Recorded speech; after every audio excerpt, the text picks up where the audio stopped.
স্বপ্না, কিরে স্বপ্না, বাড়িতে আসস? আরে ভাইজান, তুমি? কিরে, তোর জামাই কই? আছে হয়তো আশেপাশে। ভাইজান, তোমার কই যে বইতে দে। আরে তোরা তো ব্যস্ত হওয়া লাগবো না, তোরা আইসি একটা খবর দিতে। শোন, আমাকে নুপুরে তো দেখতে ছিল, ছেলে অনেক বড় লোক।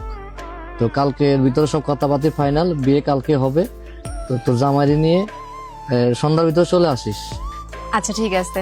আচ্ছা আমি তাহলে যাই, অনেক মানুষের দাওয়াত দিতে হইব। আর তোর জামাইরে নিয়ে কিন্তু সন্ধ্যার ভিতরে চলে যাস। আর শোন, তোর জামাইরে বলিস ভালো কাপড় চোপড় একটু পরে যাইতে, খেতমার কাপড় চোপড় পরে না যায়। আর ওখানে তো ভালো লোকজন আছে, ভালো কাপড় চোপড় পরে আসবে। তোর জামার জন্য আমার জন্য কোনো ক্ষতি না হয়, আমার জন্য নাক কান কাটা না যায়, ঠিক আছে? শুনো ভাই, আমগো মনে যাওয়া হইব না। হঠাৎ করে আবার কি হইলো? যা হইব না কেন? কেন ভাই, তুমি কি বুঝো না? তোকে মতে করে তুই কিছু বুঝি না।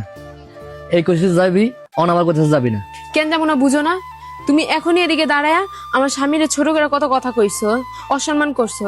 তুমি বাড়িতে গেলে যে তুমি কি করবা এটা আল্লাহই ভালো জানে।